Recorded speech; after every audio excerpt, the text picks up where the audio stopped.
Hi guys, you are watching Pharmacy Tay official YouTube channel and I am Pharmacy Tay CEO and Director Vinay Sultan Pharmacy and Pharmacy Tay official YouTube channel। दो बातें छोटी छोटी बताता चलूँ कि अगर आप आम डी के स्टूडेंट हैं या बी कैटेगरी के स्टूडेंट हैं तो आपको डिजिटल बुक्स या नोट्स अभी ढूंढने की ज़रूरत नहीं है। ऑनलाइन मेरी वेबसाइट पे अवेलेबल है www.pharmacyofficial.com पे आप आएँ, नॉमिनल सी फीस है उसको पे करें और अपने नोट्स और बुक्स को एंजॉय करें। उसके बाद जो है अगर ऑनलाइन मेडिसिन आपने परचेज़ करनी है तो www.ibnsultanpharmacy.com पूरे पाकिस्तान के अंदर जो है वो डिलीवरीज़ की दी जा रही है। जो भी मेडिसिन आपको चाहिए इस फार्मेसी से आप मेरी पर्सनल ज़ाती ऑनरशिप के अंदर है। तो इसके अलावा मैं व्हाट्सअप और कॉल आपको ये दो नंबर दिए जा रहे हैं, इन्हीं के अगर नोट्स से बुक्स लेनी है तो वो रब्ता कर सकते हैं। मेडिसिन अगर कोई पूछनी है तो उस हवाले से रब्ता कर सकते हैं। आए हम लेक्चर स्टार्ट करते हैं। हम पढ़ रहे थे एंटी हाइपरटेंसिव ड्रग कि जब ब्लड बड़ा होगा यानी 140/90 से ज़्यादा होगा और मुसलसल होगा, परसिस्टेंट होगा तो उसको हाइपरटेंशन कहेंगे। 140/90 से जब ज़्यादा होगा तो उसके लिए हम डिफरेंट ड्रग यूज़ करते हैं। आज हम डाययूरेटिक्स को ज़रा डिटेल से पढ़ते हैं। अब डाययूरेटिक क्या होता है? सादा में मतलब ये एक ऐसी ड्रग जो पेशाब का आउटपुट बढ़ा दे, इनहिबिट यानी कि रीनल रीअब्जॉर्प्शन सोडियम और वाटर के सोडियम और वाटर की रीअब्जॉर्प्शन को कम करे, ठीक है। और उससे क्या होगा, पेशाब ज़्यादा आएगा। जब पेशाब ज़्यादा आएगा तो ब्लड वॉल्यूम कम होगा, ब्लड वॉल्यूम कम होगा तो कार्डिक आउटपुट कम होगा, कार्डिक आउटपुट कम होगा तो आपको पता ब्लड प्रेशर क्या है, cardiac output multiply by periphery vascular resistance. तो जब कार्डिक आउटपुट कम होगा तो ब्लड प्रेशर कम हो जाएगा।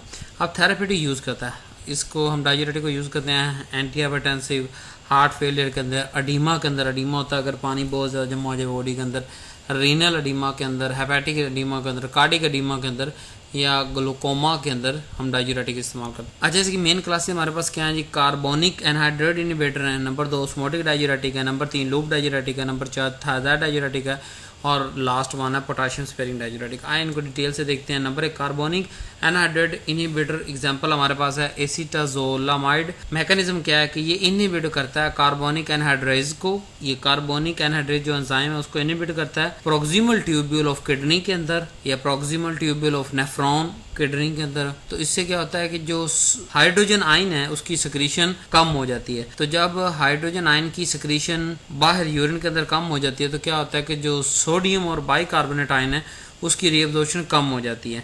तो जैसे ही सोडियम और बाइकार्बोनेट आयन की रीअब्जॉर्प्शन कम होती है तो क्या होता है, डाययूरेसिस यानी ज़्यादा पेशाब आना शुरू हो जाता है। जब ज़्यादा पेशाब होता है तो क्या होता है, कार्डिक आउटपुट कम और बीपी कम हो जाता है। फार्माकोकाइनेटिक अगर इन ड्रग की देखें एसीटाजोलामाइड की तो ये ओरल देते हैं ऑनसेट 30 मिनट के अंदर और रीनल एक्सक्रीशन होती है इसकी। यूज़ क्या ग्लूकोमा के अंदर इस्तेमाल होते हैं। अच्छा, ग्लूकोमा क्या होता है कि ये एक ग्रुप ऑफ आई कंडीशन है जिसके अंदर क्या होता है, ऑप्टिक नर्व जो है डैमेज हो जाती है जो कि एबनॉर्मल प्रेशर आई के अंदर रहने की वजह से होती है। अगर इसके कुछ टाइप देखें तो open angle glaucoma, angle closure glaucoma, normal tension glaucoma, congenital glaucoma. Cause यही है कि इंट्रा ओकुलर प्रेशर, आंख के अंदर जो होता है वो प्रेशर बढ़ने की वजह से ये होता है। दूसरी जेनेटिक वजह भी हो सकती है, तीसरी एज उम्र के हिसाब से भी होता है और कुछ मेडिसिन यूज़ करने से भी ग्लूकोमा हो जाता है। अब इस ग्लूकोमा को ट्रीट करने के लिए हम क्या करते हैं, नंबर 1 तो मेडिकेशन है, जैसे ये इस्तेमाल करते हैं एसीटाजोलामाइड। इसके अलावा इसकी लेज़र थेरेपी भी करते हैं और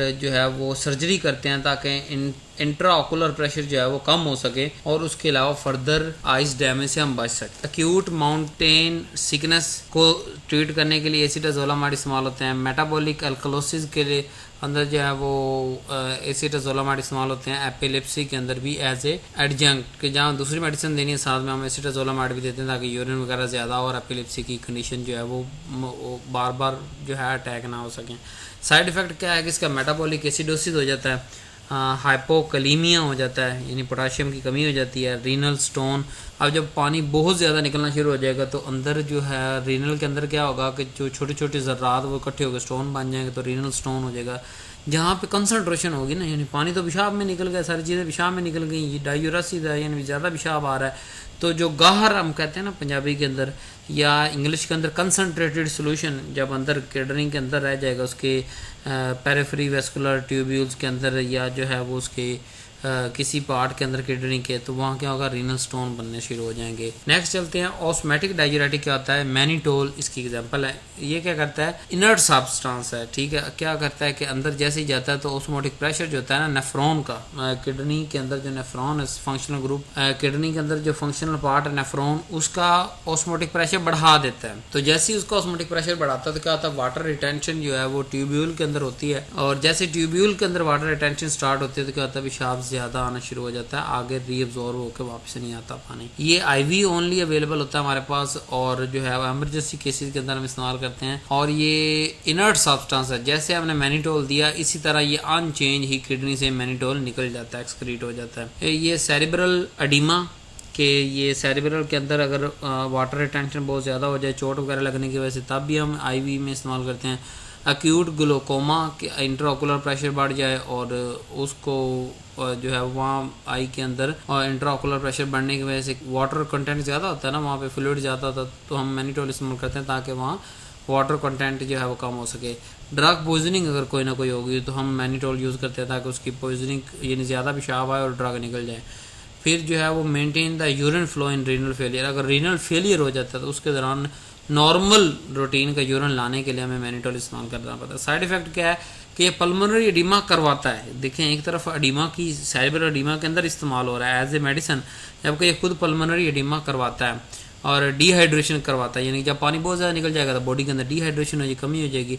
इलेक्ट्रोलाइट इम्बैलेंस करता है, क्यों इलेक्ट्रोलाइट इम्बैलेंस करता है कि जब पानी बहुत ज़्यादा निकलेगा चीज़ें रीअब्जॉर्ब नहीं होंगी, तो जब वो रीअब्जॉर्ब नहीं होगी तो क्या होगा, रीअब्जॉर्ब ना होने की वजह से इलेक्ट्रोलाइट इम्बैलेंस हो जाएगा, कुछ जो रहना था वो नहीं रहेगा, जो नहीं रहना था वो वेस्ट हो जाएगा। हेडेक भी ये काज करता है as a side effect. Next है लूप डाययूरेटिक, जैसे फ्रोसामाइड है, ब्यूमेटानाइड है, टॉर्सिमाइड है, इथाक्रेनिक एसिड है। इसका मैकेनिज्म एक्शन क्या होता है कि ये सोडियम पोटाशियम और क्लोराइड ट्रांसपोर्टर होते हैं ना thick ascending loop of nephron of kidney के अंदर, उनको इनहिबिट करता है। जब वो इनहिबिट करते हैं तो क्या होता है कि सोडियम पोटाशियम कैल्शियम और मैग्नीशियम की एक्सक्रीशन बहुत ज़्यादा हो जाती है। तो जैसे सोडियम पोटाशियम कैल्शियम और मैग्नीशियम की एक्सक्रीशन ज़्यादा होती है तो आपको पता है साथ में वाटर भी एक्सक्रीट ज़्यादा होगा। जैसे वाटर ज़्यादा एक्सक्रीट होगा, पेशाब यूरिन का वॉल्यूम बढ़ जाएगा और कार्डिक आउटपुट कम हो जाएगा, कार्डिक आउटपुट कम होगा, बीपी कम हो जाएगा, पेशाब ज़्यादा आएगा, बीपी कम हो जाएगा। ये ओरल भी आईवी रैपिड ऑनसेट के लिए भी, शॉर्ट ड्यूरेशन के लिए भी रीनल एक्सक्रीशन के थ्रू एक्सक्रीट होते हैं। और ये यूज़ होता है एक्यूट पल्मोनरी एडिमा,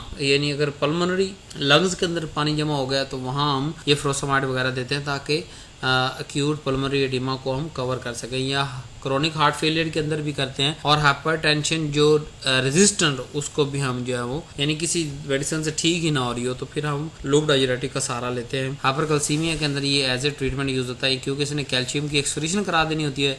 तो हाइपरकैल्सीमिया का मतलब कि कैल्शियम लेवल अगर बॉडी में बहुत ज़्यादा है तो हम लूप डाययूरेटिक इस्तेमाल करते हैं ताकि कैल्शियम बॉडी में से निकल जाए। साइड इफेक्ट इसका क्या है कि ये हाइपोकलीमिया करवाता है यानी कि पोटाशियम की कमी करवाता है। हाइपोकैल्सीमिया करवाता है यानी कैल्शियम की कमी करवाता है। मेटाबॉलिक एल्कलोसिस करवाता है। ऑटोटॉक्सिसिटी कान का जो है वो टॉक्सिसिटी करवाता है। डिहाइड्रेशन, सारी बात पानी ज़्यादा निकल रहा था डिहाइड्रेशन। डाययूरेटिक के अंदर डिहाइड्रेशन आप ज़बानी याद रखें यार हर मेडिसिन का साइड इफेक्ट है। जब थायराइड डाययूरेटिक के अंदर हाइड्रोक्लोरोथायराइड, क्लोरोथालिडोन और इंडेपामाइड ये ड्रग मोस्ट कॉमनली यूज होते हैं। अब ये क्या करते हैं, ये सोडियम और क्लोराइड जो सिम्पोर्टर हैं distal tubule of nephron of kidney के अंदर उसको इनहिबिट कर देते हैं। तो जैसे सोडियम और क्लोराइड जो है वो इनहिबिट होता है तो क्या होता है कि सोडियम की रीअब्जॉर्प्शन कम हो जाती है। जैसे ही सोडियम की रीअब्जॉर्प्शन कम होती है तो वाटर साथ में एक्सक्रीट होना शुरू हो जाता है। जैसे सोडियम एक्सक्रीट हो रहा है साथ में वाटर भी एक्सक्रीट हो रहा है। कार्डिक आउटपुट कम, कार्डिक आउटपुट कम तो बीपी कम हो जाता है। दूसरी तरफ ये कैल्शियम की रीअब्जॉर्प्शन को बढ़ाता है थायराइड डाययूरेटिक, तो कैल्शियम की रीअब्जॉर्प्शन भी बढ़ेगी तो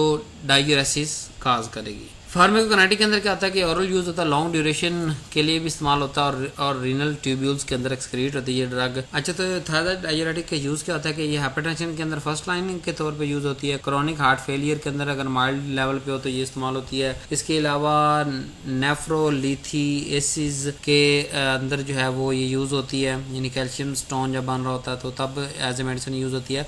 फिर नेफ्रोजेनिक डायबिटीज इंसिपिडस कंडीशन के अंदर यूज होती है। ये नेफ्रोजेनिक डायबिटीज इंसिपिडस यानी एनडीआई ऐसी कंडीशन होती है जिसके अंदर जो है ना kidney anti diuretic hormone ADH जो है ना एंटी डाययूरेटिक हार्मोन उसको रिस्पॉन्ड नहीं कर रही होती, जिसकी वजह से बहुत ज़्यादा यूरिन जो है प्रोडक्शन हो रही होती है। तो ऐसी कंडीशन जब बॉडी एंटी डाययूरेटिक हार्मोन को रिस्पॉन्ड ना कर रही और बहुत ज़्यादा यूरिन बना रही है उसको कहते हैं नेफ्रोजेनिक डायबिटीज इंसिपिडस। इसके अंदर जो है हम थायराइड डाययूरेटिक यूज़ करते हैं ताकि यूरिन की प्रोडक्शन को रेगुलेट किया जा सके और बहुत ज़्यादा जो है वो इम्बैलेंस से बचा जा सके। तो होता क्या है, इसके साइड इफेक्ट क्या है, ये हाइपोकैलीमिया करवाती है यानी कि पोटाशियम की कमी करवाती है, हाइपोनेट्रीमिया सोडियम की कमी करवाती है, हाइपर कैल्सीमिया यानी कैल्शियम का लेवल बढ़ा देती है बॉडी के अंदर, हाइपर यूरिसीमिया यूरिक एसिड का मिकदार बढ़ाती है जो कि गाउट की तरफ ले जाता है, हाइपरग्लाइसीमिया करवाती है और साथ में dyslipidaemia as a side effect के तौर पे करवाती है। पोटेशियम स्पेरिंग डाययूरेटिक क्या आता है, ये एल्डोस्टेरोन एंटागोनिस्ट। एग्जांपल हमारे पास स्पाइरानोलैक्टोन है,